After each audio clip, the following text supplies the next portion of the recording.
meeting. All right. Thank you.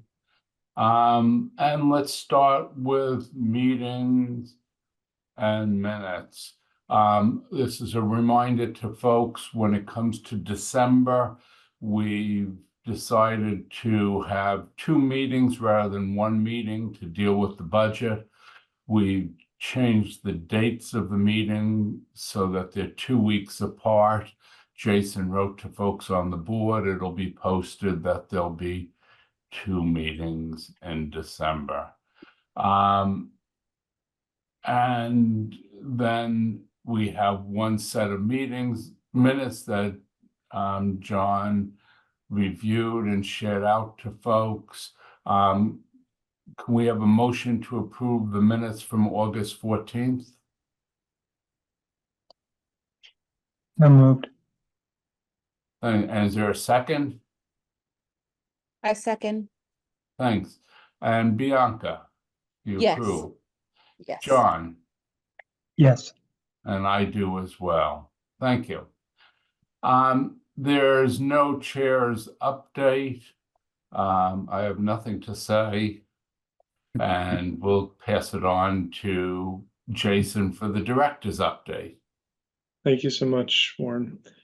I just wanted to start by saying that we are sad to see the departure of Matt Cummings, our finance director here at the light plant for the last 6 years. Matt is actually going over to the Mass Clean Energy Center, and we wish him well. We had a nice going away for him last week, and he definitely was feeling bittersweet, but we wish him the best. And we may cross paths again, I'm sure, in our role and connection to Mass CEC. I've reached out to Matt's employees in the finance team, and we had a meeting yesterday, but I've been giving them a lot of communication on the discussions around making sure we get some adequate resources for an interim period, and also that we get that job posted very soon. Our target is in the next 2 weeks sometime to post that job. And we have a good plan for closing month end and also the routine activities. We expect to have a temp on board next week. I'm really excited that we have some employees going to the NISC user conference. NISC is our ERP system and customer management system. And so we've got 4 employees going to that in Florida, and it's been invaluable in the past. So I'm really excited to see what types of things they bring back from that conference. In terms of financials, we have our budget, our audit rather, anticipated any day coming back from Markham. Markham is scheduled for September 18th to present to the Financial Audit Advisory Committee on CMLP's audit. Matt has seen the draft. There were no, major findings or a management letter expected, but we'd love to get the final in enough time to prepare and review before that meeting. I reached out to the auditors yesterday just to get an update on that, and as soon as I get some information, I'll pass that along to the board. For the budget cycle, as Warren mentioned, we'll be expecting those 2 meetings, and we did move the first meeting a little bit earlier. I think it's great when we can present the budget and actually get feedback with enough time to make changes, so that we're not just giving people a couple days before they have to post the next meeting. So I'm really excited that we'll have that process kind of separated or spread apart a little bit more than normal. And also, I spent a lot of time working with Matt, and I had a nice session with Matt and Laura that we recorded on Teams, where we walked through the budget process and the documents that we have.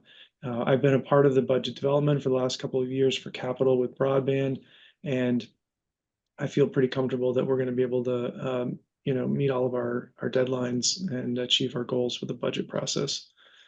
In terms of the CMLP director transition, I know that the Light Board met on Friday of last week to interview finalists, and I'm awaiting word from the town manager on the next steps on that, and I expect that they'll be moving along pretty quickly. That's kind of all I've been told, is that it's not expected to languish, but I don't have any additional information, and I do believe she was unavailable for this meeting, so perhaps at the next meeting we'll have an announcement to make on that.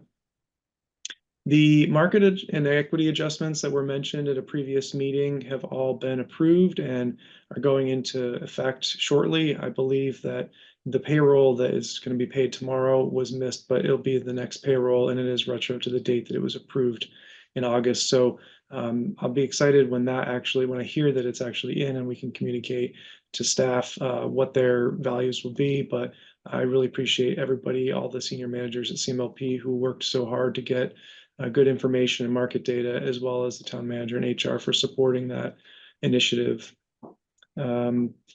This Saturday, I wanted to mention a plug. It was in the CMLP update, but is our Concord EV showcase at Bradford Mill from 1 to 4 p.m. And this is going to be a huge event, and we're really excited to do it. I know that our town manager attended the CMLP 125th, where we had some EVs and showcase, and that led her to purchase one. So we know that these work, and they get people excited about it. Concord has the second highest adoption of EVs in the state, behind Lexington, I believe. So I think we need to do what we can to make sure we get at the top of that list. It's exciting, and I know Jan and Laura and their teams have done a lot of work on this, and they're really excited for the event. Relating to battery storage, I just want to mention we are working with PLM to get a scope of work so that we can encompass the research that we need to do to understand, what can the conductors and power protection system, various areas that we're thinking accommodate. And then also do a little bit of demand research to see what we could be pushing at the max for peak shaving. We're doing that both at the landfill, and then we'll probably do that at another site as well. A little bit later, related to battery storage, Dave Kavanaugh from E&E is going to talk a little bit about the studies that are required to put things like this into place. For the middle school, we continue to meet regularly to discuss the next steps. We had a great meeting with SDA a couple of weeks ago, and then another meeting with Baker Tilly last week. These meetings are to help understand the best path for successful procurement. We want to make sure that we maximize the elective pay and the rebates that we get. We also want to make sure that we get the domestic content, adder if we can get that, and if not, we want to be realistic about our other options. The good news that we found out is that we are going to get project initiation in 2024 based on the work that we've already done. So that's great. The penalty for domestic content goes up in 2025, as does the requirement for the amount. So it's nice to know that according to them, we've hit that milestone. We've also finalized the technical designs, and I think SDA, or Solar Design Associates consultant, is going to just be waiting for one more thing from our attorney, and then they'll be able to finalize those technical requirements. I do expect to be able to send this to the board before we actually advertise it, just for some review.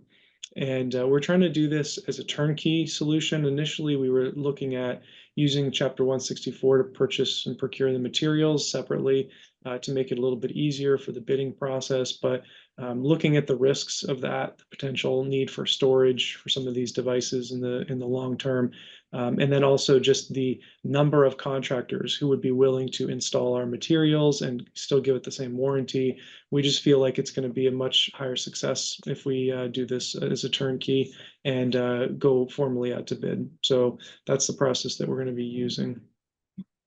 Advanced metering is coming along. I was looking at these numbers this week and just in awe of how much work these teams have done. We expect completion in early October at the latest, as long as our supply of meters holds out. And we're using a new type of meter right now, so we just want to make sure that those end up testing and working as well as the other meters. And if they do, then we're going to be in great shape to finish the residential meters in the next few weeks, which is just amazing. We've had 34 opt-out customers so far system-wide, and we've just crossed the threshold of 300 load control relays swapped out. These are the devices that allow us to control hot water heaters or some of those other heaters. We've also got commercial meters commencing next month as well. And the metering team has got plans for how they're going to roll those out. And we are going to also continue to rely on the contractors that have been so successful to date for the residential meters. I wanted to give a final shout out to our customer service specialist, Kyler, who just started a few weeks ago. He's doing a great job, and all reports are that he's moving through the training very well. It's a really lengthy training for that position because they have to be very sensitive to understand what potential warning signs could suggest there's a big problem, and also the coordination with the line workers and engineers. So doing a great job, and we're just excited to have him on board. And that was my last update for the light plant. Great. Does the board have any questions for Jason?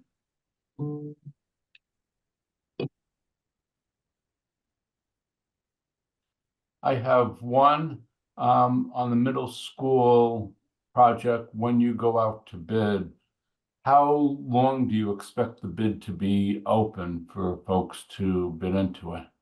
Yeah, I mean, typically the shortest window would be 2 weeks. We want to leave enough time if for site visits and also enough time because we're going to be asking for some alternates.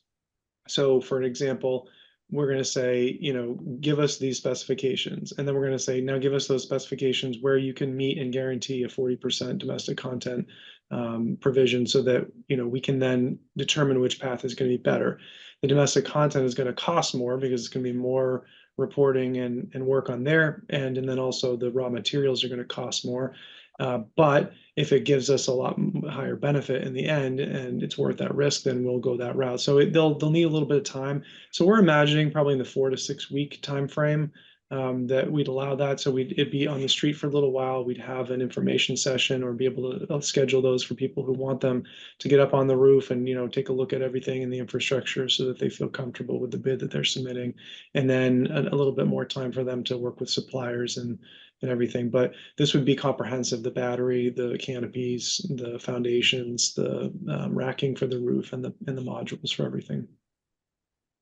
Great. Any other questions?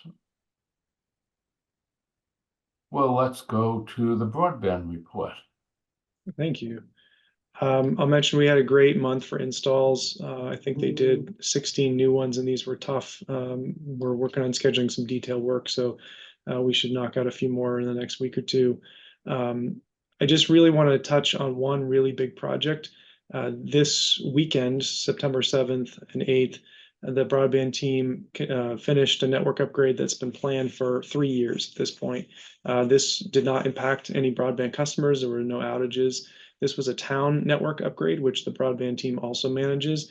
But as the light board knows, the town network and the broadband network from the beginning have been kind of intertwined. And our goal has always been to reduce the reliance on each network for each other so that any issues on one network stay isolated and do not impact the other.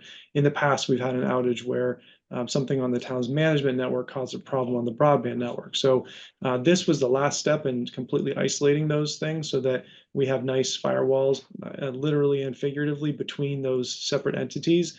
And there are 17 sites in the town, and we had 6 staff members on Saturday working from 5 a.m. until very late at night to make sure that this went as smoothly as possible. We heard from a lot of people. They were just very impressed with the professionalism and the planning that went into this project. I want to give a huge shout out to Victor Sensione, our senior network engineer. He's been with the town going back to 2021 and was here for the original architecture of this.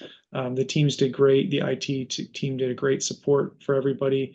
Dale Hartling, our broadband manager, was excellent in helping vet the plans and put things into place. It was just an amazing team effort and coordination. So not only has the speed of the network increased 5 to 20 times, depending on where you're looking, but we've also added more resilience and security. Any site can go down without impacting any other site. And we also now will have a concentrated data center with an immediate hot failover at another site instead of a distributed network where we have things kind of, if they fail in one place, then all those services are offline. So I'm just really proud of this, and it's an architecture that we will use for the rest of broadband and CMLP. CMLP relies on all of these services for our access to the networks. This includes the gateways that read advanced meters and all of our smart grid technology. So it was a big upgrade. We had days of working through small issues afterward, but right now where we sit, we're in excellent shape, and I just couldn't be prouder of the work that the team did. So I just wanted to call them out for that excellent work. And that's my update. Any questions for Jason on broadband? Thanks. That is good that things went as smoothly as they did this last weekend. That does sound like a big job. Well, let's turn to the next item on the agenda. We are really pleased by all the support we get here in town from E&E. They're very helpful, and we're Thankful that we have E&E representatives here to talk with us today. We just wish they were coming with better news. But let me turn it over to Jason. Thank you. Yeah, I'd like to introduce two staff members from E&E. We've got John Zimmerangis, and we've also got Dave Kavanaugh. And I don't know, maybe John, if you want to start and just kind of introduce yourself and give a very quick background on what E&E is, and then we can jump into Dave's presentation. Yep. No, excuse me. Absolutely. And thank you for having us. Some of you I've been in front of before. I know Warren, we've seen each other several times. Yeah. I'm president and CEO of Energy New England. I apologize for the casual looking attire, but I'm in South Carolina this week, not working technically. So it is what it is. E&E, as Warren has said, Concord is an owning member. Has been since 2007. Concord joined along with Hingham and Wellesley back in 2007. Our main functions are power supply review, power supply contracting. We help with external projects and try to manage as much as we can to help the MLPs make decisions on how they want their power supply developed. We have 25 or 26 MLPs that we manage the supply for. I will tell you that each one of them has a different looking supply. Think of it as your financial advisor who kind of crafts your own type of portfolio. We don't have cookie cutter portfolios. So all of our folks are different. They get to choose if they want in on projects or not and how they want them structured. We also have another side of the house that does energy efficiency, home energy audits, does EVs, similar to what Jason was just talking about. We do a lot of EV events for customers, plan them with dealers. We do dealership engagements. We actually work for the state to help them push EVs statewide under a separate contract. We do also have a subsidiary we created called E&ET. That's a transmission entity that at some point I'm sure we'll get in discussions on. Jason, I know, has been thinking about it and talking about it. It's as we were talking before everybody got on, it's a way for hopefully if things could occur that MLPs could have a little bit of control over their transmission. As Dave is probably going to point out, because I did see his slide deck, it's tough, but we need to figure out, is there a way for us to control some of these costs because they are rising, and the estimates put it at it could be the largest part of the bill. So this is an important conversation. Why I wanted to jump on, because we're having these kind of conversations with everybody. Really, it's a regional thing, and Dave will be able to go into that. He is without doubt, and not because he works for us, but he is the foremost expert at the ISO level of anything. His background is from ISO. We both worked for IOUs at one time, actually the same one, just at different times. But he has his fingers on this. So as we go through the presentation, and I'm sure he'd say it too, if you have questions, please ask them. We will be very forthcoming on this. This is it's a difficult thing. As I said to Jason, when you guys get the piece of the budget that we kind of put together, that our group puts together in October to go with your budget discussions you have. And, these are some tough things to take a look at. So with that, Jason, I'll turn it over to Dave. He can introduce himself, and I know he has a slide deck to present. I've got it ready, Dave. Just let me know. But go ahead and give a quick introduction.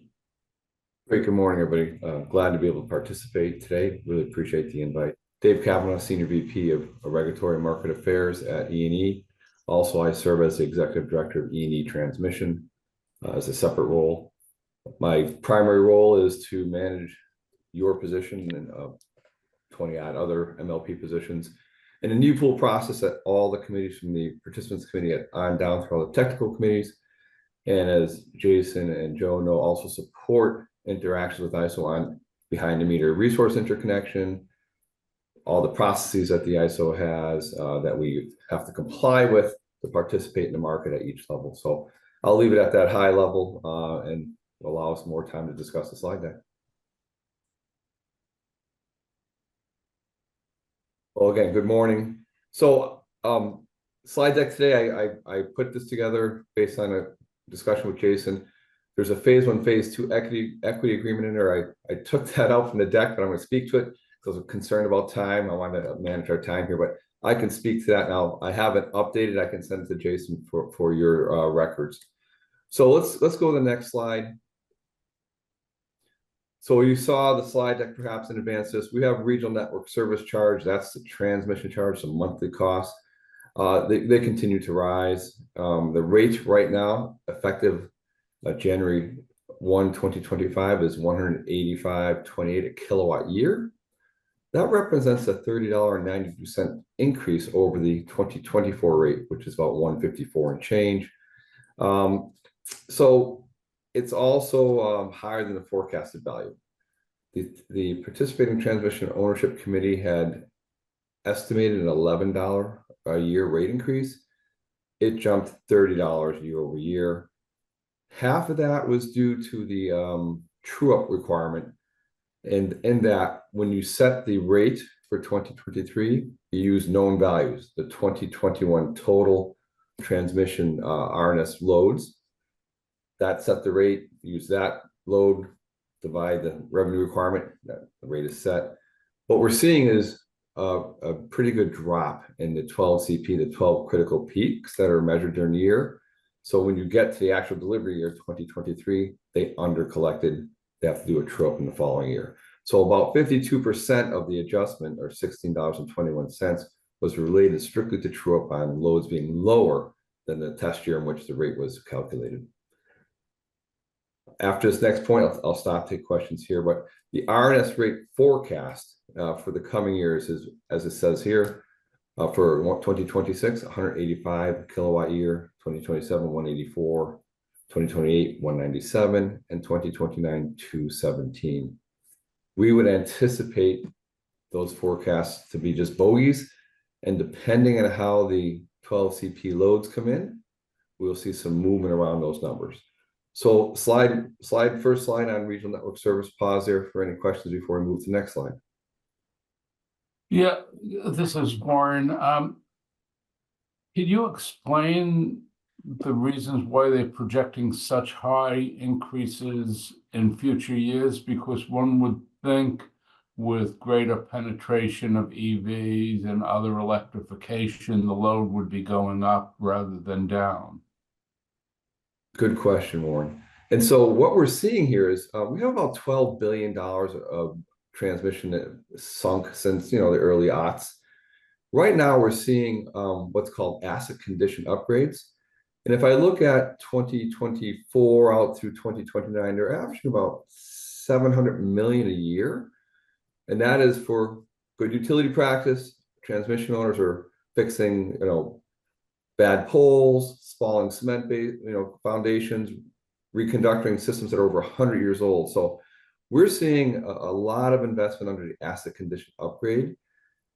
In the next slide, you'll see the projections when you look at electrifying the economy and moving outward, what those numbers could translate into when you see economy-wide electrification and the integration of renewable resources into various points on the system. But really the driver right now is asset condition upgrades. But Warren, to your point, as we see the electrification pick up, then the system is going to have to change to accommodate that at the transmission level, notwithstanding what happens at the distribution level.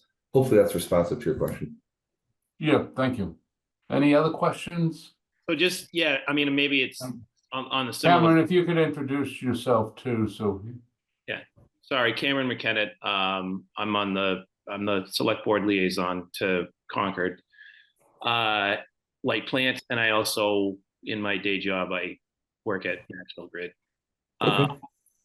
So yeah, no, I was just on the similar vein, like the recent history says that the load's been going down, which is driving those in. I mean, I just, what would be the near-term drivers of the electric loads going down, which is causing this near-term rate increase?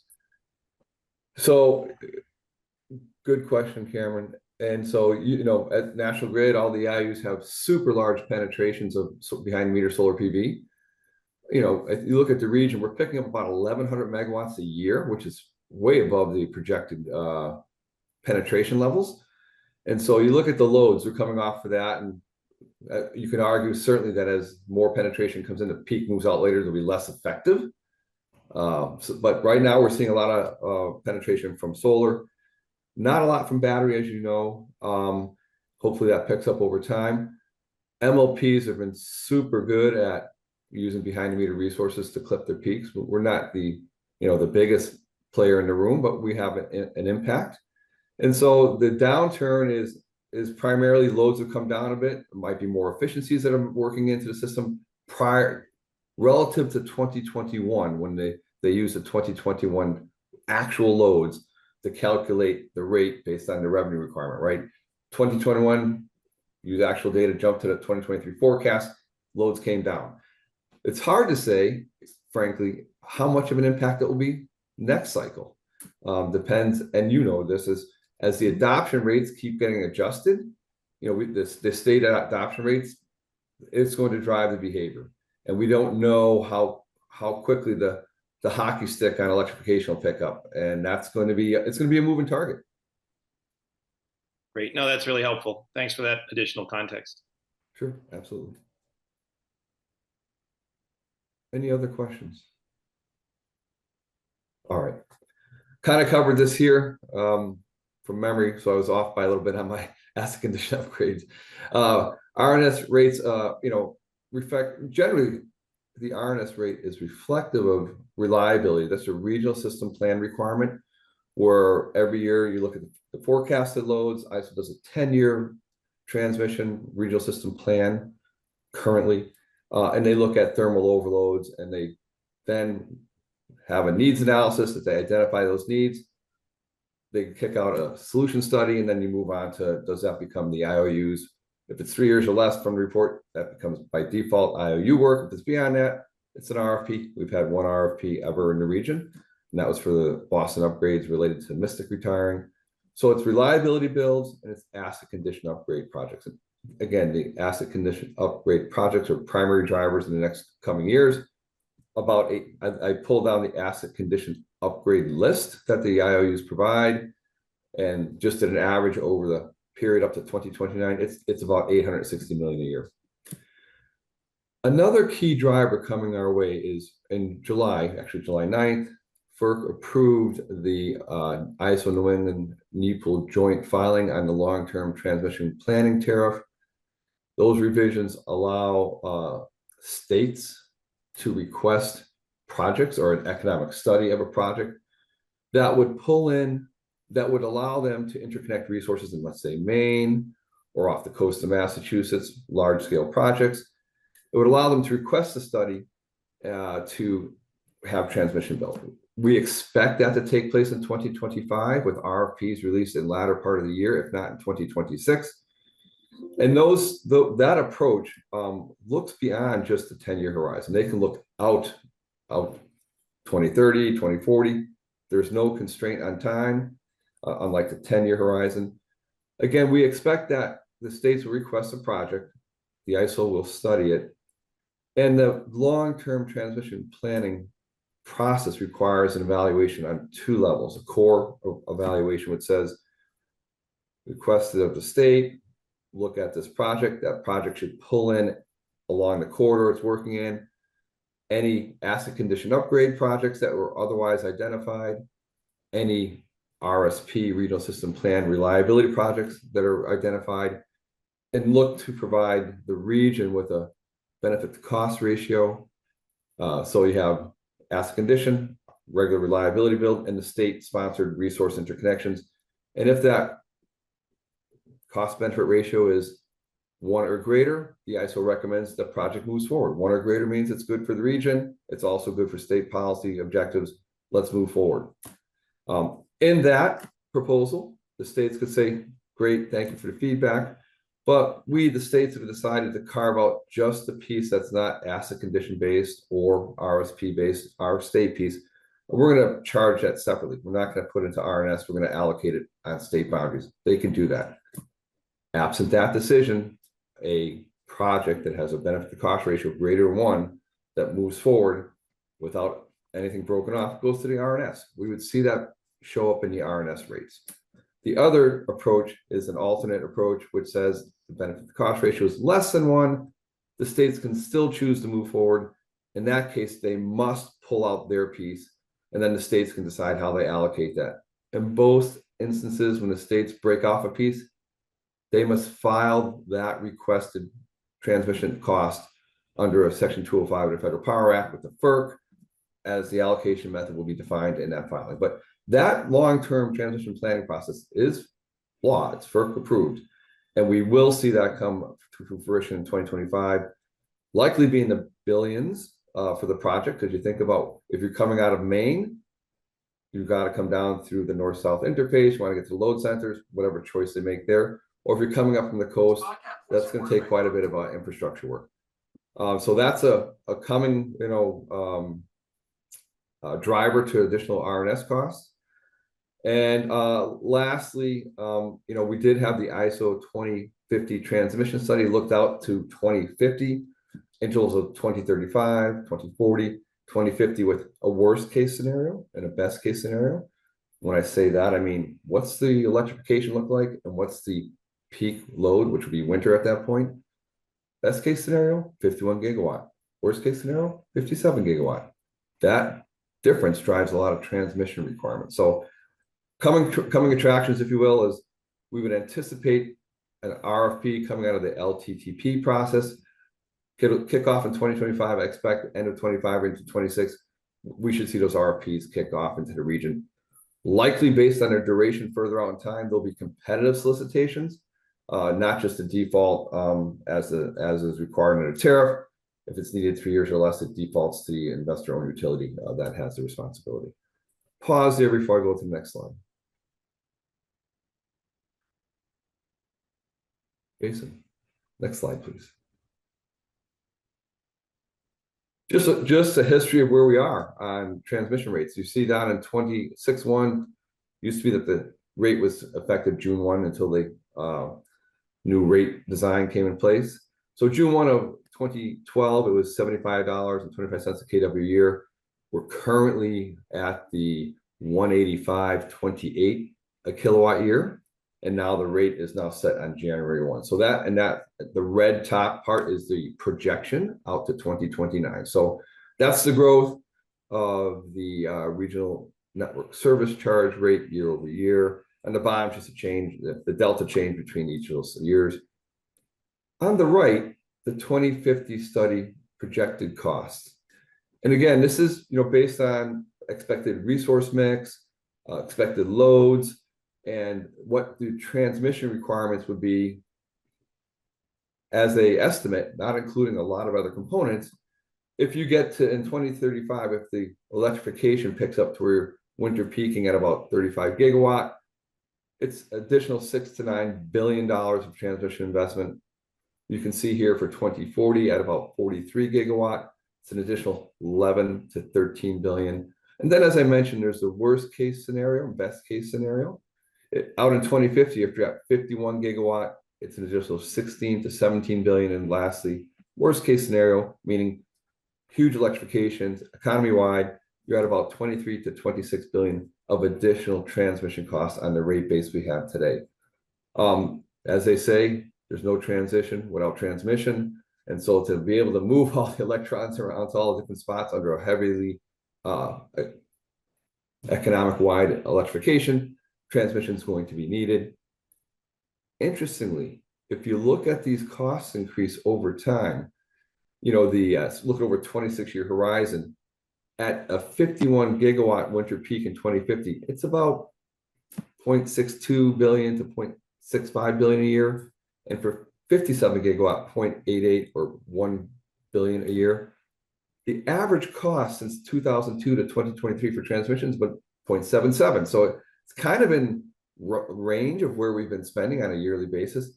It's just, as you can see, as you add it up over time, as John mentioned, the R&S bill becomes a larger portion of your bill. But again, these again are the 2050 report numbers, different scenarios, and you can really see how trimming the peak provides massive savings to consumers while you're moving the economy forward on electrification and decarbonization. Pause there for any comments. Yeah, Dave, just one thing, Warren, if I can, because it goes to Cameron's question earlier. is if you look at the right-hand box that Dave has there, and we're talking about 35, 43, 51 gigawatts, you know, depending. Remember, the peak in the region was 28,000 back in 06. Summer.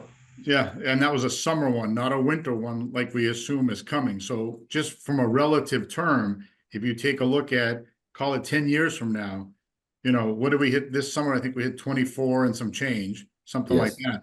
So you're looking at a potentially 11 gigawatt in the next 10 years, which goes to the load growth piece. The problem with that, you know, Cameron's question was, well, if we have the load, that'll spread the cost more. It will, except it's going to cost us $19 billion over this same period of time or so, right, Dave? Give or take the numbers. I mean, I know the numbers, Yeah. but Yeah. you know, in order to be able to support this, so that just from a context point of view, think about that. 2006 is 18 years ago when we hit a peak. It's gone the Yeah. other way since, and now we're talking about loads that are in the box on the right-hand side. So Yeah. We'll be winter peaking by early 2030s. 30s, Most yep. likely, based Yep. on the trajectory. Winter peaks right now are around 22 gigawatt, right? So, you know, as the adoption rate picks up economy-wide, you can see the trajectory. And what's great is the ISO is involved with the states on these discussions all the time. They keep updating their forecasts, which is really what we need to see. Any questions before we move to the next slide? Well, no, not a question, but maybe just more of a comment there. So it is interesting, yeah, to talk about the shift to the winter peak. So how much have you been looking at? I mean, one of the things we've been doing at National Grid is trying to do more integrated planning with the gas networks, because you know, obviously the shift to electric has dependency on what happens with gas. So I'm just curious for any perspectives that you have there on just sort of that more integrated planning. Yeah, it's a good question. And from my vantage point, Cameron, it really does speak to what are you doing with the resource mix, right? So this comes into the topic we'll talk about a little bit later on the slide deck, capacity auction reforms. And are we treating resources correctly and assigning capacity values to them? Are we motivating them to contract firm transport or LNG to help those gas-fired resources, which, as you know, is a majority of our generation fleet, right? So haven't seen any studies that said we don't need some sort of spinning mass to get us there, and hopefully that becomes, you know, clean hydrogen or something as we go along. But right now we have what we have as we transition. And your point's well taken. How are we making sure that we have the appropriate signals and the appropriate requirements to get the coordination of the resources to meet these loads? Because these are huge loads heading into the winter period. So some of the tactics we're seeing out there within the MLP space, if you will, is behind the meter generation resources, solar PV, battery electric storage systems. And we're seeing some ICE units out there for reliability, recips, things of that nature. Kind of rarely seeing those, but there are a few that are popping up, and we have some already in place. But the focus really has been solar PV and battery electric storage has really been I would say the 99, 98% of what we're seeing going in behind the meter new.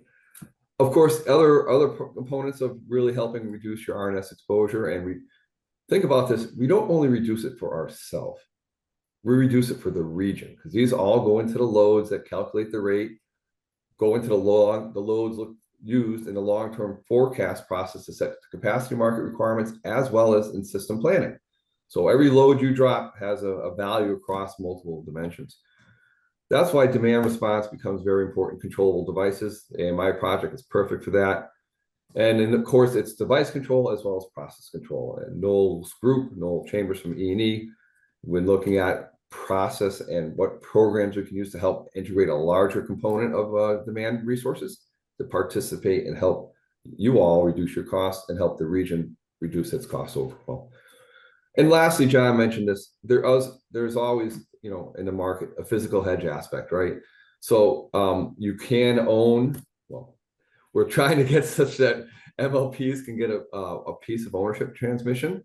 Been, as the E&ET's executive director, been in discussions with some of the IOUs about what's the opportunity to partner in programs and projects where they make sense, particularly if they're coming up through our right-of-ways of systems that have 115 kV right-of-ways and optimize those delivery points.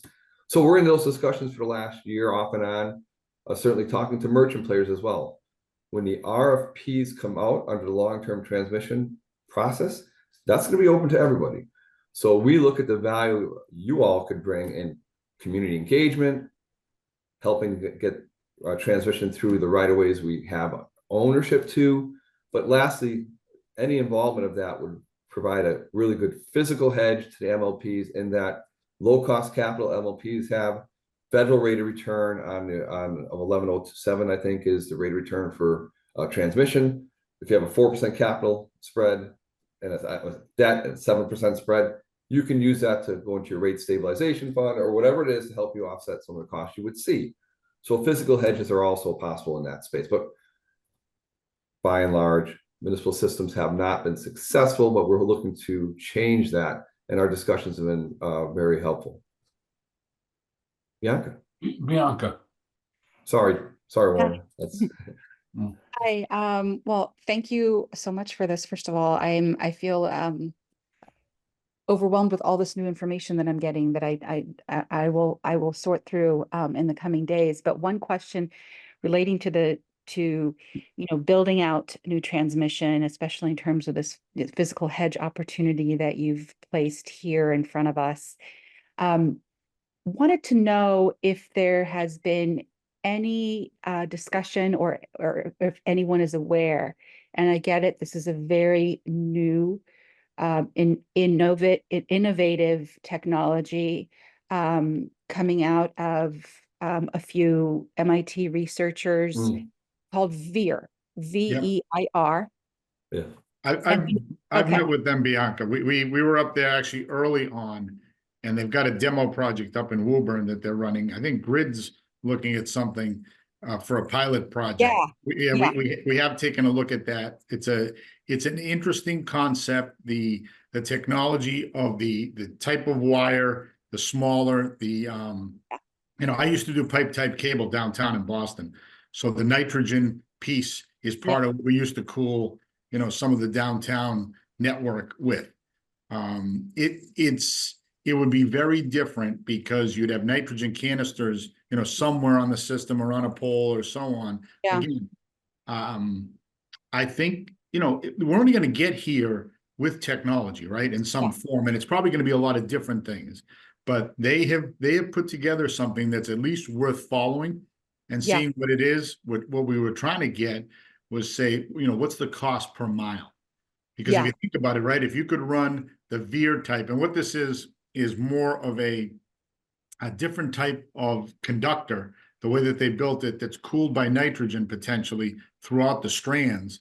And if you think about the right of ways that already exist, if you could up the ampacity 3, 4, 5 times, right, over the same amount of space, which is, I think, what you're asking. Yeah. Right.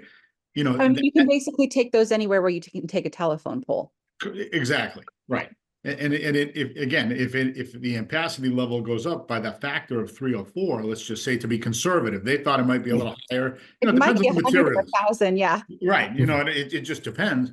Now you can push more current through all this, but it changes the dynamics of how you build your system too. So there's a lot that goes into it.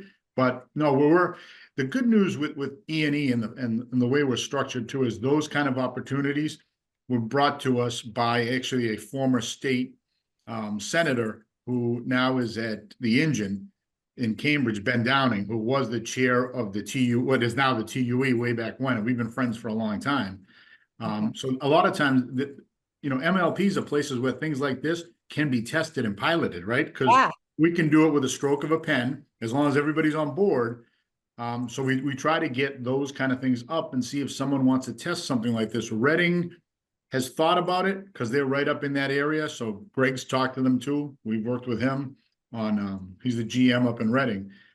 But those kind of technologies are something we're trying to pay attention to because, again, something's going to have to help us get to the numbers that Dave put in that box. You don't go from 24,000 this summer to a winter peaking of 35 or 43 without some kind of technology helping us get there. Yeah. Well, if I can be of any assistance there, I mean, you probably have all the connections you need, but if I can, present this idea to the board, because I think I'm not sure anyone else here is fully aware of it, but I think it might be interesting to just get, get acquainted with this new technology, which I would say it has to come to market at large scale if we're going to survive this climate crisis. Right. But Yeah, anyhow, no, and we had them, I had them speak at the NEPA conference last year, the annual conference okay, down in Connecticut. Steve Cunnant came Yeah. down and spoke. He's since left the company, but we may bring them back as these pilot programs go. okay, Maybe to next year's conference, because that also gets it out to a wider array, because NEPA represents all 78, municipal or co-ops in New England. And I have the pleasure, I guess I'll call it for now, of being president for the next 2 years. So things like that are what we try to bring forward, because there may be some interest on that. I don't want to take all of Dave's time here, but it is those type of things are what we need to follow. To your Gotcha. point. All right. Well, if I can be of assistance, let me know. Thank you, appreciate that. Thank you. And Let Bianca, to your me, point. let me ask another Yes, sir. question. Does this situation significantly change the economics of in-town behind the meter generation? Does it change it enough that some projects that wouldn't have seemed cost effective in the past are now cost effective? That's a good question. If you're speaking of the behind the meter evaluation, right, you're going to revenue stack. You're going to say, what am I avoiding in transmission? Yeah. What am I avoiding in capacity? And of course, what am I avoiding in energy? So if you revenue stack, as you start looking out on the curve, cost per kilowatt hour is pretty good, or kilowatt month if you look at it that way. So they become, I would expect they would become pretty viable, particularly as the rate set right now and where the trajectory is going. Behind the meter resources, from a additional resiliency perspective, pursuing your goals, environmental goals, and also definitely offsetting costs.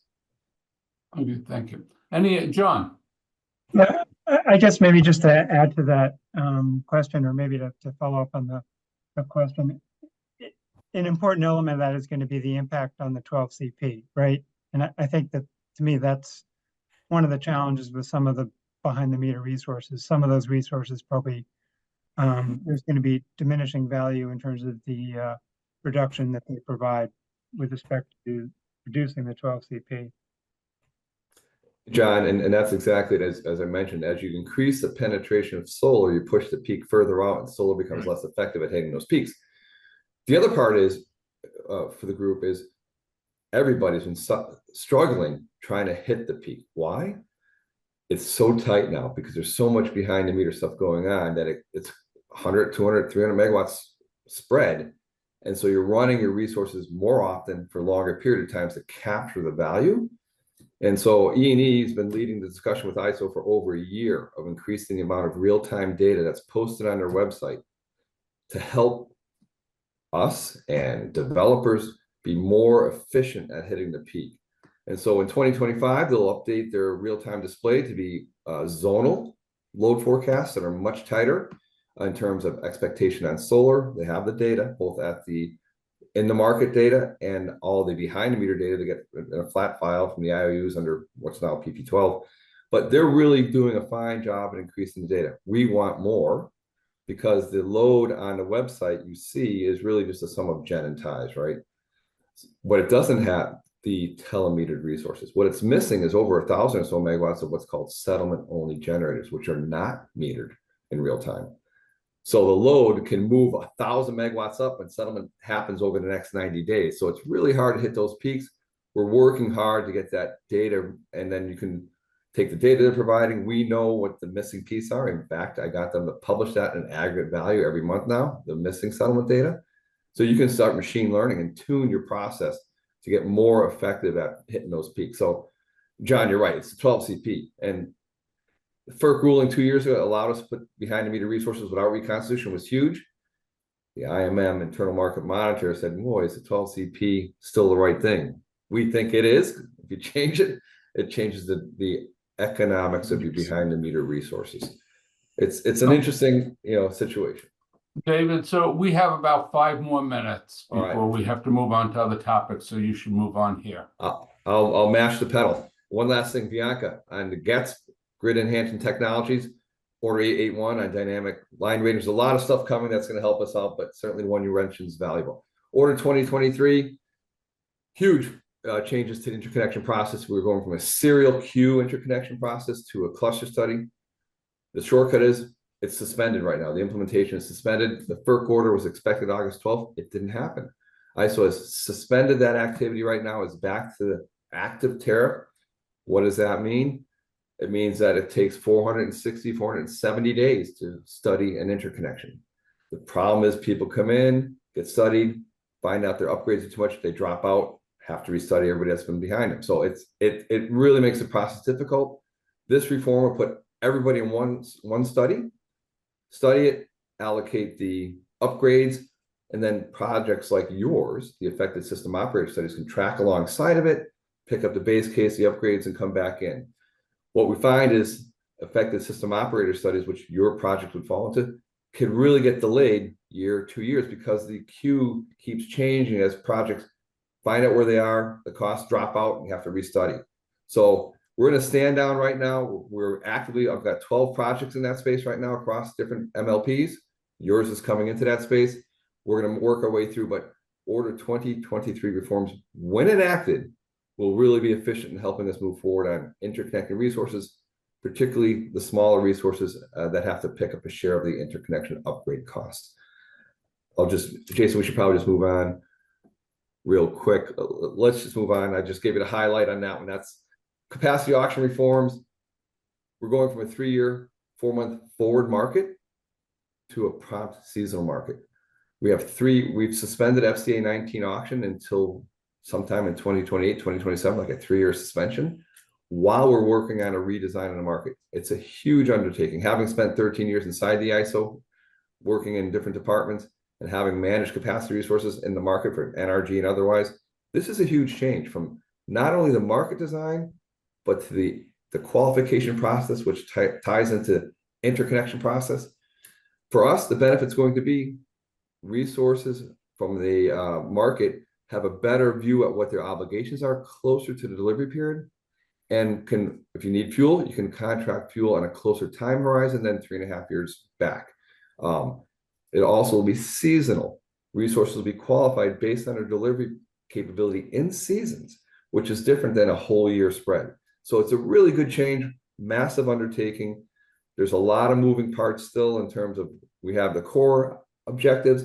Some really key pieces is going to be, how do we treat startup times? The application for figuring the hours of exposure doesn't contemplate that. How do we manage coordinated weather-related outages, an impact that we're seeing in the latest capacity scarcity conditions? Suffice it to say, huge undertaking. The region's all in. I think if we get this done right, we're in a better place. Last thing I want to mention to you, and that's 2028, we're looking to have that in place by. Filings over the next 2 years, and I'll gladly provide updates as we go along this path. The last thing I want to mention is what was on the slide deck is phase 1, phase 2. Concord's been a phase 1, phase 2, Hydro-Quebec phase 1, phase 2 interconnection customer rights holder for 20, now going on to the second 20-year phase. It's great. It's not in the slide deck. I'll send you the updated slide deck. What's that mean? You're one of the parties that actually brings or supports the line that imports Canadian hydro clean power into the region. You are a rights holder. You pay for monthly support payments on the line. E&E has packaged yours and everybody else's transmission rights and sold those off. You're also an equity funding agreement holder. That means you put equity into the project for upgrades and project improvements. You get a dividend, which pays down your support costs, but you're actually supporting a line that's bringing power into clean power into the region. And you're in your next 20-year deal there. And I'm working with Jason on equity funding requirements over the next up to 2033. It's a good story because it is a good story. Super vital resource to the region. Phase 1, phase 2, 2,000 megawatt HVDC line. Every planning procedure has to have it in it. If it's not active during the wintertime, we got a problem, particularly during cold weather. It is a huge resource for the region, and you are an owner of that process. Warren, I'll stop there. Sorry I had to push through those slides real quick, but I wanted to touch all those points. Any questions? Thank you, David. John. Not a question, more of a comment. This has been excellent, and I feel like right one of the things we're asked to do is make some strategic decisions on rate matters, right? And you know, one of the points that came up was time of use rates, and clearly with the anticipated escalation in the transmission charges, the RNS charge in particular, right? Demand side management and demand response is going to be increasingly important.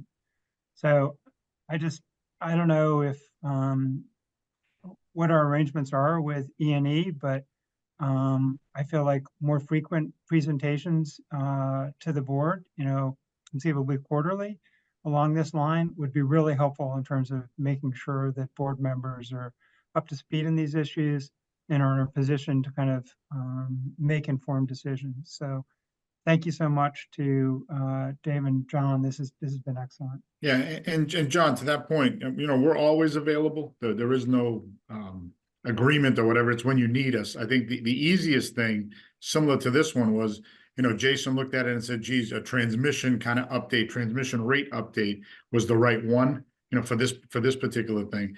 If, you know, if the board has something or something that you guys are interested in that we can speak to, clearly Jason can get a hold of us. You know, it's not always just me and Dave, but as he mentioned, Noel Chambers is putting together a demand response program that would include devices, you know, from homes and all that for us to put out to folks. He's working on that now. You know, we have a whole I mean, I have the best staff, to be honest with you, in this space. I really do.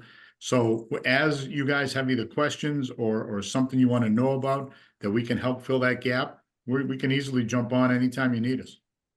Great. Bianca? Thank you. So this is a lot of new information for me, so I don't know if somehow this question has already been answered and I missed it. But how does this impact? I remember you said something about everyone trying to hit the peak. And I'm guessing it was the releasing of the power from battery power to hit the peak. That's what Yes. everybody's trying to do, right? And that is the core of what a project that we have now for a battery storage solution. And one of the risks that Laura had brought up is that eventually, when everyone's doing that, the pricing model will change. Mhm. Yep. So what is the likelihood of that happening, let's say, in the next 1 to 2 years, or when do you expect that pricing model will change, given that what we're doing is not innovative, but it's really what everybody else is doing too? It's a great question. It goes to the fact that I mentioned the internal market monitor had raised the question during the FERC proceeding as, is the 12 CP model still appropriate? Nobody commented to it. We all think it's fine the way it is. But Bianca, over time, if there was such a dramatic shift where the haves and have-nots are really lining up, you all have the resources to avoid a certain percentage of the costs, and as you lower to 12 CPs, the rate has to, by that definition, go higher. I don't know when that comes into play, and maybe it doesn't, but it does put some focus on it. What we might see is the ISO get nervous about situational awareness of what's on the system, because they can't see it. They kind of project where it's going to happen, if it's going to be chasing peak, and they can accommodate that. But over time, we may see that we have to give them some information to help them with that. And we are actually under a new planning procedure 12. There's an inventory we got to provide them. It's going to give them some insight. But some of the dynamics are going to be, how much is the shift over time? Does it become discriminatory to certain folks in terms of their ability to participate? And does the ISO have concerns about operational and situational control? I think we're years from that, but it is a tension that will rise over time. You know, and part of it, just to finish that thought, and I know we have to move on because Warren will tell me that. But if you think about, Bianca, if you think about the pie of revenue requirements, right?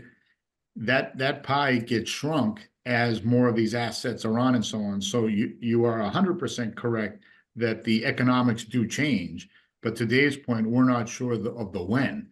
And there are a lot of people looking to do things like this. And when we talk about, you know, MLPs doing, say, 5 megawatts for 4 hours and so on, you know, we've got in Franklin, they want to put a 250 megawatt battery where the old jets were out in Medway.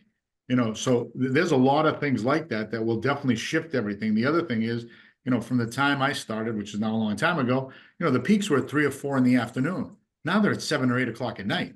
So just the advent of behind the meter solar, the batteries being released over a longer period. They used to be 1 or 2 hours. Now, a lot of batteries, 4 hours is probably the right number if you want to really hit peaks. So that shifted. And then my view, and again, this is just a personal view, this is not an E&E view per se, but as we talked about in 2020, 30 or 2031, you could see winter peaks in the morning and at night, right? Yep. People get up in the morning, the heat pumps are on, the EVs are now charged, and at night when people get home, same thing. You may see 2 different peaks. So how does that change the economics?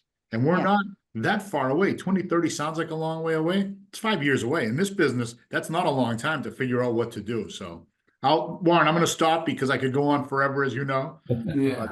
No, but thank you. Hey, look, this has been great to have you folks here. And we will invite you back. I think John's idea of having you here more frequently is a really good one. We will pursue that. And your presentations are a good lead into our next discussion, which has to do with the timing for our transition to time of use rates. So thanks very much to both of you. Thank Thank you. you, and I look forward to supporting you as needed. Great. Jason, back to you. Thank you. I just have a quick question logistically. I know Laura Scott is in either traveling or in the airport somewhere coming back from Ohio for the APPA conference. So this matter I'm ready to present on, but I just wanted to check with her to see if she is actually able to speak or if she's just kind of participating, because I know she's in the meeting. And if she's silent, I'll take that as that. Okay. So I did put oh, she's unmuted. Laura, are you able to speak on this? Yes, yes, Okay. I can. Okay. So I'm just going to give a little background and then I'll turn it over to you. Just to get everybody on the same page of where we're at and what we're trying to do here. There's a diagram that Laura created and it's in the packet. And it's a very oversimplified list of some dates and some milestones that we need to hit. Our goal is default opt-out time of use rate, where people have to, this is the default rate we give people, they can opt out, but this is what we want the vast majority of people to be on. And, I think that we've thought a lot about this in terms of timing and the, statistical requirements we'd need for data to come up with something that was fair and accurate. So, we've been installing advanced meters since roughly February, and we've been collecting that data on those folks going back that far. But we also know that we need to hit a certain threshold by a certain time so that we can say, okay, now we have a good cross section, because people who live in different neighborhoods may have different usage. Some may have more EV penetration or more heat pumps. Some may have more meters. Some may have lower loads. Some may have solar panels. So unfortunately, just having, say, 500 customers isn't ideal because of how they were installed in a kind of a serial fashion. For the AMI system to work, the meters need to talk to each other. So we didn't do a cluster over here and a cluster over there and this neighborhood and that neighborhood, because we wanted to move away from the gateways. So I want to just kind of outline the process that we're envisioning, and then I'll share my screen. I'll let Laura talk about kind of the thought that we had, and then we'd love to get the board's discussion and feedback on how we can tweak this to move forward. So we're very mindful that other MLPs have adopted default time of use rates already, and we're trying to learn from their examples. And I've looked at, for example, Groton and Belmont, and I believe Reading also has one. So they've been great about announcing their process that they went through and the data and kind of lessons learned. So I've been mindful of that. So here's kind of the steps that we're envisioning. So number one, we're discussing this, we're getting board feedback, and we're trying to develop the rate in public so that we allow transparency and we build public trust. Number two, we want to make sure that we base our decisions on as much data as possible so that we get as accurate a rate as possible. And then number three, we want to aim for simplicity and work hard to educate the public on what this is, what it means, and how they're going to digest it. I think that the most accurate rate would be variable based on the time of day, but that's not reasonable. So often people kind of have a peak and an off peak, or they might have off peak, peak, off peak, depending on the timing of the day or the timing of the year. Number four, we want to enroll a small amount of people who are willing to be in a pilot program so we can kind of see how this goes. We would want to do some shadow billing and also do some analysis to sort of show consumers and ratepayers like, okay, here's what you are today, here's what you would be on time of use, and here's what the average person who adjusts their usage could achieve under that rate, so that they're educated and have an idea of what this looks like. It also would give us a chance to make some modifications if we look at, before we apply the rate, if we look at the shadow billing and we see what the impact would be. The average customer would see an increase or decrease of this much based on expected, behavior changes. It may be this much or this much. And then we just have to make sure that we allow for the fact that we're going to get new data and that things may change. And we're also going to see load shift over time. We're starting to see load growth. To Cameron's point, why are transmission costs going up if loads keep going down? Well, loads are going up. We're seeing evidence of that even when you account for changes in the weather. So those are kind of the rough steps. So I'm going to share my screen, and then Laura, I'll let you kind of correct everything that I said. Good morning, everybody. I'm sorry I can't be with you. I'm in Cleveland, learning the latest and greatest from the industry on rate design and other business and financial matters at the APPA's Business and Financial Conference. So I tried to put together an engaging slide, so at least if I'm really boring, you guys can look at the pretty picture and stay awake. As Jason said, we're on an adventure here to move to time of use rates. We started, had our first AMI meters installed at the residences starting in February, March this year. By July, we've had 70% of the meters installed. And so what our thinking is that I'd like to collect as much data as possible from a seasonal basis before we design the rate so that we have a better chance of collecting the revenue requirement. What I mean by that is I can see all the meters of the meter data from the meters we've installed so far and see how much people are using during on-peak periods, mid-peak periods, and off-peak periods. And that volume is key because when we determine how to set the rates, we have to take our revenue requirement and then we have to divide by the volumes in those buckets to be able to collect the full amount. So we have to know how much people are using in each time period. The problem is that how much they use between 4 and 7 p.m. in the summer is not the same as how much they use during 4 to 7 p.m. in the winter. So I don't have any data yet really on December, January, February on what that's going to look like. So it's hard to design a rate now that would be accurate. So how long do we have to wait? It would be ideal to have, a year's worth of data on at least 70% of the meters. And we will achieve that in July of 2025. But we don't necessarily have to wait until then before we take steps toward moving everyone to that new opt-out time of use rate. We could start an opt-in pilot so that we're further testing our billing, our meter data management system, and making sure that all those pieces are working before we roll it out to the entire rate base. And we're thinking, a pretty small pilot, maybe on the order of 20 to 30 customers that we could start in January of 2025. And then a big question is, how are we going to educate our customers about this switch? It's going to be a pretty big change from what they're used to. We've been doing that tiered declining block rate, meaning a lower rate for the first few kilowatt hours and then a gradually higher rate for larger and larger usage since at least, I think, 2013. So people have gotten pretty used to that in their bills, and this is going to be a big switch. Now they're not going to be charged based on how many kilowatt hours they're using, the volume. They're going to be based on when they use it. And I've heard from a lot of experts here at the conference. A lot of them believe that one of the most effective ways to transmit information to our customers is by putting information on people's bills. Utilities that have gone to, for example, a demand rate on their residential customers, which was also a big switch, started putting that number of customers' actual peak on their bills long before they ever billed them for it. It was just like an informational piece. So customers could start to see, oh, how much is my peak? How much do I use over a period of time before they ever began to think charging them for it? And so we were thinking it would be kind of nice if we could do what we're calling a shadow bill, which is they continue to get their regular bill based on the current rate.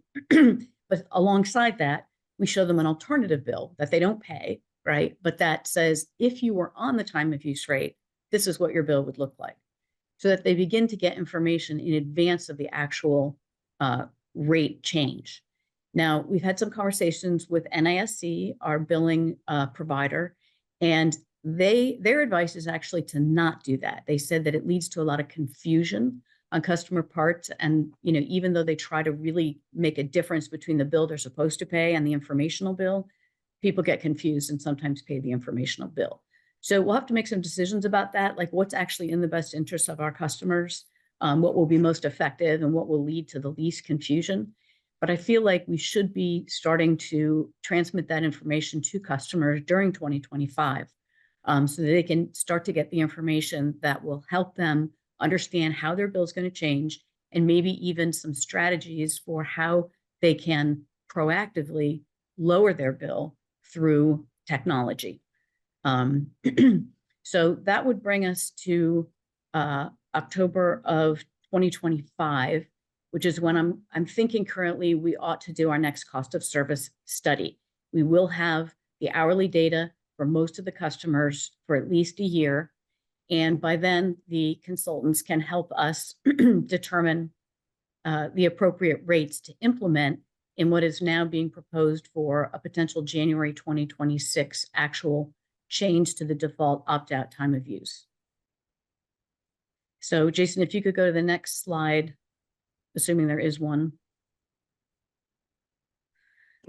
These are just some general issues and tasks that we have coming up. Work that needs to be done now in preparation for the rate change.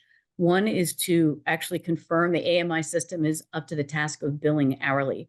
I don't know if Jason gave any updates in his director's update, but you know, right now we even have problems just getting meter data back, let alone the hourly data, just data at all. So that's got to be fixed. We also need to make sure when we implement our MDM, and I'm just going to do a 30-second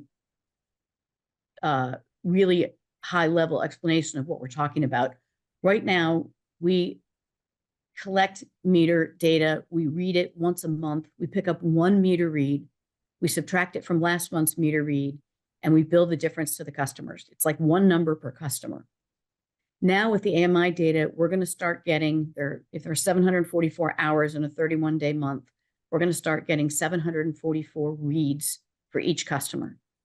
And the billing system needs to be able to do the arithmetic of adding up all the usage during the hours we specify for each of the tiers, you know, the mid-peak, off-peak, and super-peak, adding up those kilowatt hours and then billing it.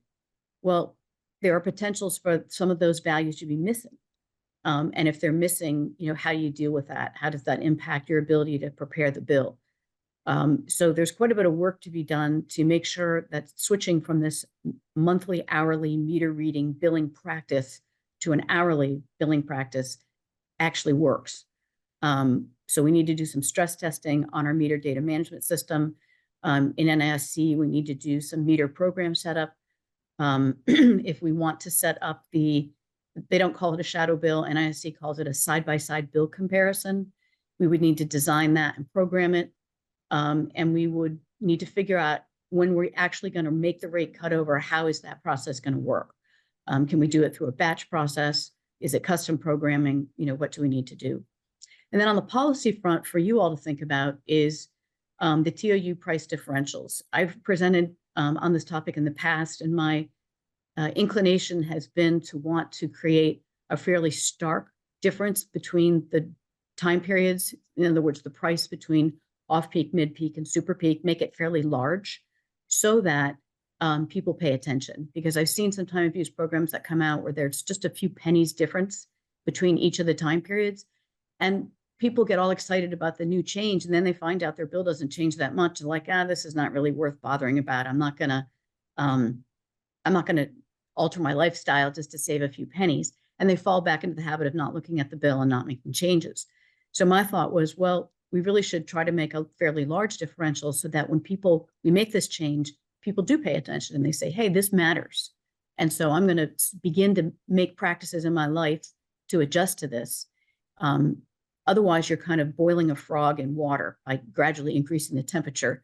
But I've spent quite a bit of time the last couple of days speaking with experts in this, and they really do believe that you should make the change gradually. So that's something to think about. Are we going to make a stark contrast in hopes of people paying attention? Or do we want to do a more gradual approach? And that's really a rate philosophy decision that you all will need to consider.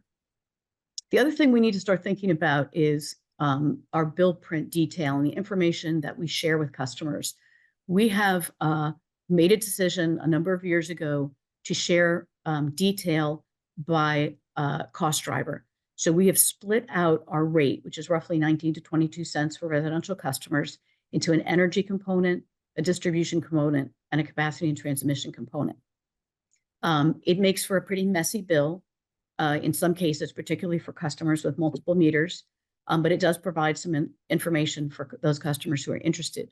When we go to a time of use and we have to add a temporal dimension to the detail of the bills, and now customers need to know not just their total monthly usage, but how much they used in each time period, do we really want to continue with that detailed breakout? Because now you're adding, you know, a multiplication factor of the line item detail that would need to be included in the bill. So that's something we need to think about. We want to come to you with some different alternatives, what other utilities have done that have switched to time of use, so you can consider what's in the best interest of our customers. Just as a reminder, this board has in the past already made the decision to have an opt-out rate. This will be for customers who call up and say, or write to us and say, we do not want to transition to the time of use rate. The board has already decided that the opt-out rate would look a lot like the current rate. It would remain tiered, meaning the small, your first kilowatt hours are at a lower rate, and the more you use, the more you pay, and that there would be a premium associated with that opt-out rate. We chose 4% solely because Sacramento Municipal Utility District, one of the largest municipals in the country, did this exact process that we're planning to do, moving from a residential rate to an opt-out time of use default rate to everyone. And that's the premium they chose. And I didn't have the computing horsepower to try to figure out what actually, you know, is the cost to us. And we don't really know how many people are going to do it and what time periods they're going to choose. So it's really difficult to try to determine in advance what an appropriate premium would be. So we just said we're going to use their analysis and stick with the 4% premium. So that's really all I had to talk about today on the time of use. I could take a few questions. I do have to head to the airport here in just a minute. Yeah, I have a comment and a question, and then I'll turn it over to others. Look, this is great, and it's good to see the thinking that's gone into it, and the general outline of the schedule looks good. One thing that's not discussed here, which I think you need to come back to next month, is a more detailed timeline that includes when you're going to come to the board with what discussions and what topics. So we can know that at the November meeting, we're going to discuss X, and at Y, you're going to be able to report on a certain topic, so that we know that the board is going to, where the board's going to have its opportunity for input. And so we're prepared to give you feedback at the points so you could stay on that schedule. My question is, the folks were arguing for a more gradual approach there. You gave the good reasons for having a more dramatic difference between the tiers. What's the argument for the gradual approach? The number of phone calls that we'll receive, people who have gone to more stark differentials in the pricing tiers. You know, it's a shock to some customers. And as we know, even though we'll design the time of use rate to be revenue neutral, in other words, just switching to time of use doesn't mean people's bills are going to go up, but there will be winners and losers. There are people who use more during the peak than the average for the rate class, and there are customers who use less. So some people's bills are going to go up. If you use all your energy between, 5 and 7 p.m., you're going to end up paying more. And so the larger that price increase is, the more the bill impact is, and the more, potential questions and complaints that you get from customers. Whereas if you do it more gradually, they just sort of get used to it over time. I, use the analogy of boiling the frog. They're just sort of sitting in tepid water, and you gradually Yeah. raise the temperature, and they don't really notice. Okay, thank you. Bianca? Yeah, so I have 3 questions, like why would opt-out of the TOU rates even be an option? The way I see the TOU, it's serving multiple purposes. One, we're talking about peak shaving, to do peak shaving with the battery. I think if we get everybody, 100% of our customer base on TOU rates, it's got to be able to lower our peak a bit, which would enhance our battery storage peak shaving initiative, and potentially, help reduce the costs, right? Overall, theoretically, I'm sure Laura can run numbers and tell us exactly how much. Then the other question I have is in terms of, you said, the number of calls people get. Well, I'm thinking, just on my own, like, I don't think I know which appliances in my household take up most energy. There's certain appliances that you can you can decide to set your washer and dryer to go off at a certain time, but the dishwasher, it doesn't necessarily have that option. Does it have the same power? The stove, all of these things, like, are we going to be able to provide some guidance for folks in terms of how to measure, and being in mind, like, we certainly have industry averages, but is there a way for people to reasonably be able to reduce their peak, reduce their consumption in an efficient way that doesn't, completely, change the way, shouldn't say, we want to change the way we live. What's the word I'm looking for? That doesn't turn your household upside down. Is there a way for you to manage that? And then my third So question. wait, let's let Laura respond to the first two, Sure. because there's a lot there. You're on Oh, mute. correct. Hear you.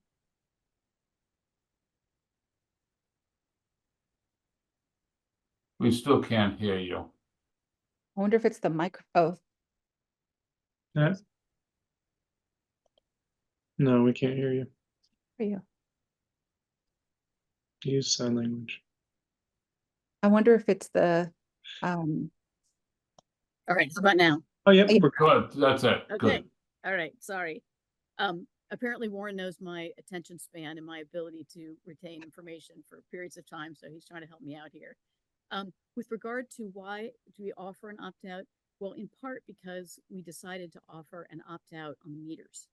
We can't bill hourly for customers that don't have the AMI meters. And we are going to have, I think it's 20 or 30 customers, Jason, maybe so far, Carol, if you know. 34. 34 who have said we will not take the new AMI meter, and therefore we have no ability to bill them on an hourly basis. And then I think the board just also decided that, there should be a choice for customers, but it's not a costless choice, right? We said if you opt out, you're going to pay a higher rate. Okay. So that was number one. Number two, yes, I think you're absolutely right. We need to help provide customers with tools to be able to lower their peak usage. And, some utilities have gone as far as providing the technology to customers, such as Nest thermostats, for example, to help them transition.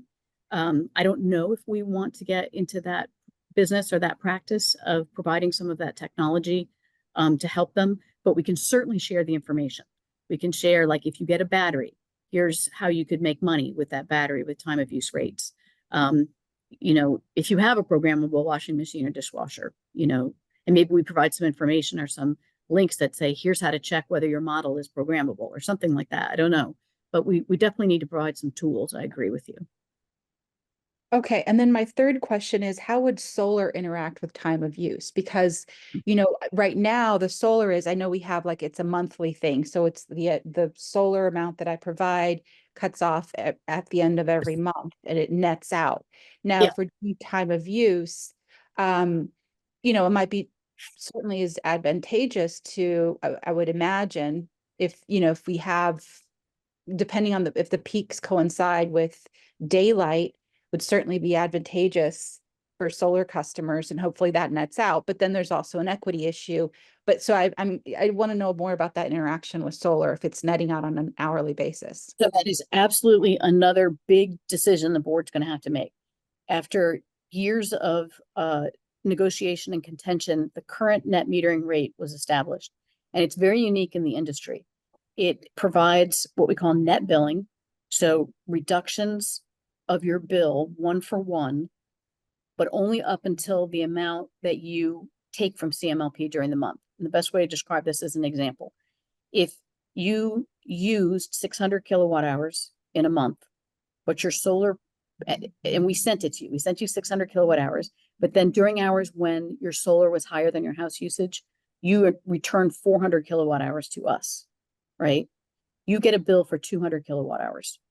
So we're essentially paying you the retail rate for those 400 kilowatt hours that you're sending to CMLP.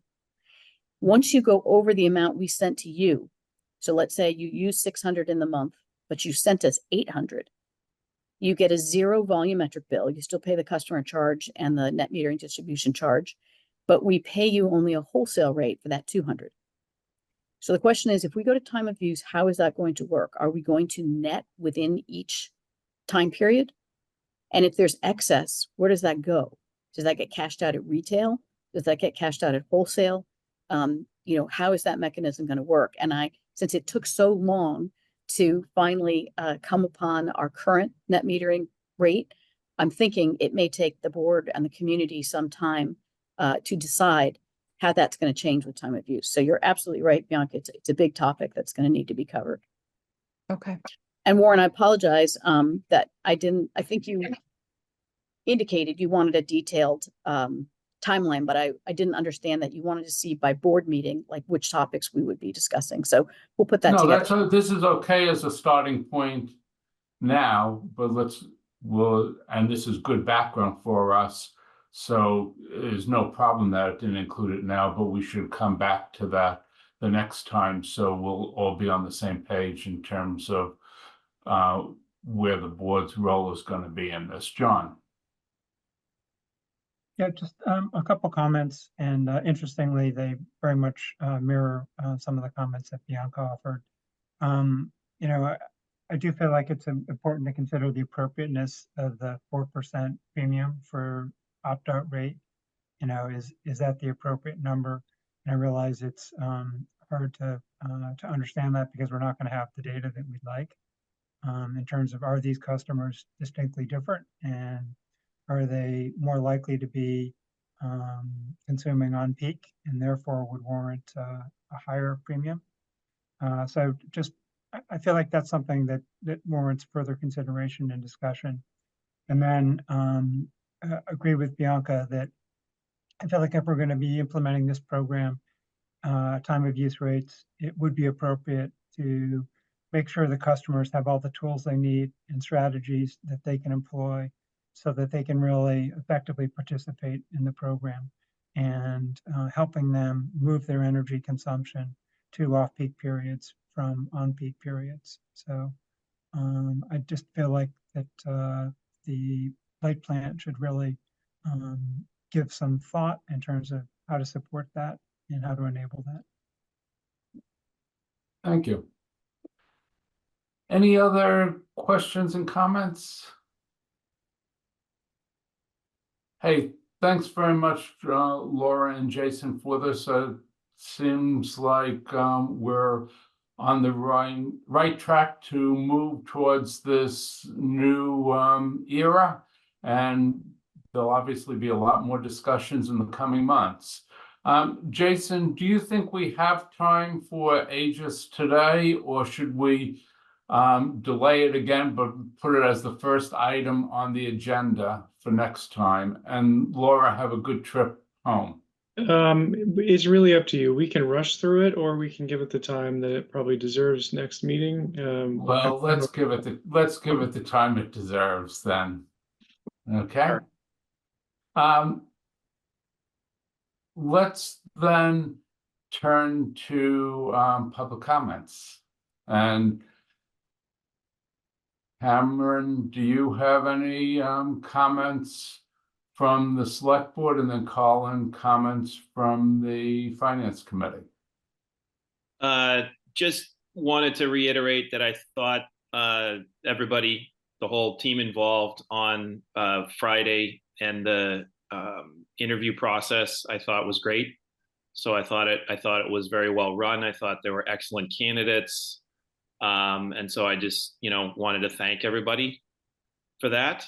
And, obviously as we go through the discussions today, there's, a lot of things happening, a lot of big sort of transitions in the industry. So I want us to just keep, along the pathway that we've been on here, continuing to sort of, dig deep on the data, right? And I think it's just stuff that continues to need optionality, right? Because we just don't know the precise answers. So we're just going to have to keep coming up with, okay, here are the scenarios, or here's sort of the range of alternatives, and then be able to sort of tighten it over time.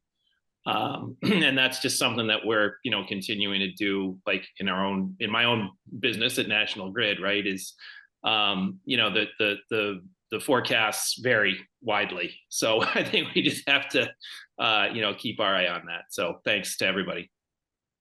Thanks. Before going to Colin, that's a very good point there, Cameron. And one thing, going back to our last discussion about time of use rates, one thing it was suggesting to me is that some of the education we're going to need to do of customers in the coming year is to educate them on the fact that this transition is not going to be a one-time change where we're going to set the exact rates at for certain time periods. Is never going to change again, because peaks are going to be moving, things will be changing, and we're going to need to be all flexible.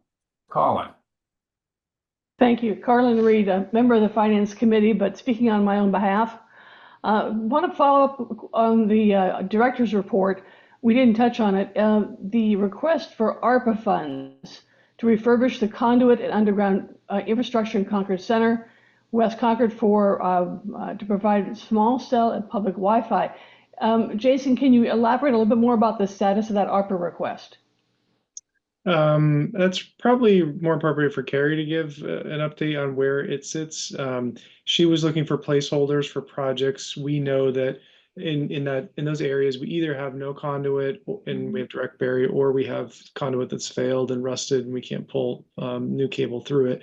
We know it's an infrastructure project that has to be done. It's going to rip up, the sidewalks and areas in these historic parts of our town.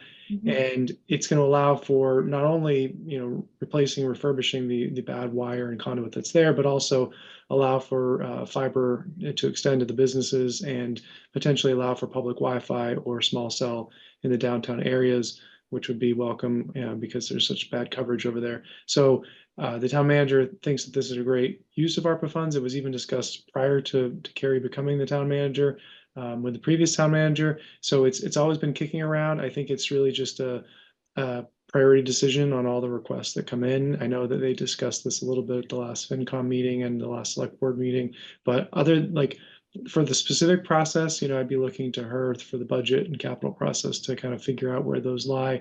And I don't anticipate ARPA funds being able to cover it 100%, but anything that could move it sooner than when it's probably currently planned for several years down the road would help the community. Okay, thank you. I know the select board talked about it briefly, Cameron, at your last meeting about the use of the ARPA funds. So I don't remember if this was one of those things that was listed. Yeah, if I might, we did discuss it. There isn't anything currently. I'm just looking at the spreadsheet right now. There isn't anything currently proposed in the budget, and there was some discussion. There was really some back and forth around whether, there was some challenge from some folks on the select board saying like, hey, wait a second, is that something we should be covering through ARPA funds? Doesn't that have sort of its own enterprise fund? There was some pushback that yes, but maybe this is a way to even just get some seed money to sort of get this going. So I wouldn't say that it's a fully decided thing, but my suspicion would be that if there is something available, it's going to be relatively small. Okay, anything else, Colin? Nope, nothing else. Thanks. Thank you very much. Any, Pamela Dritt?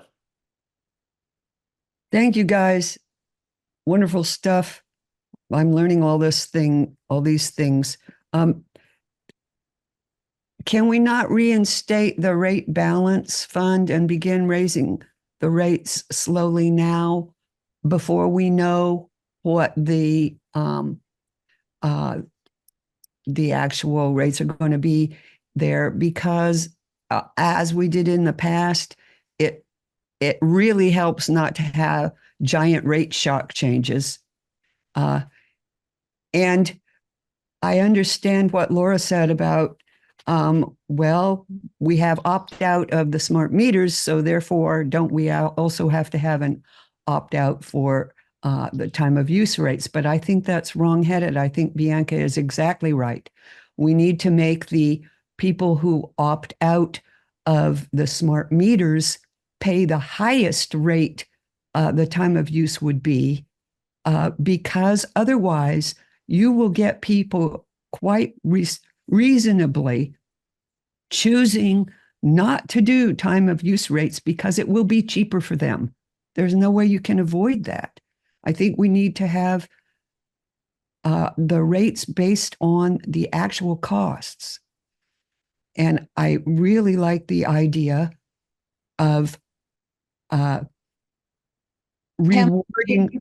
She actually did say that. Sorry to interrupt you, but Laura did say that they would be paying higher rates. Right now it was set to be 4%, but honestly, when that gets voted, I would say like it should be 10, 20% higher. But maybe I'm extreme, but yeah.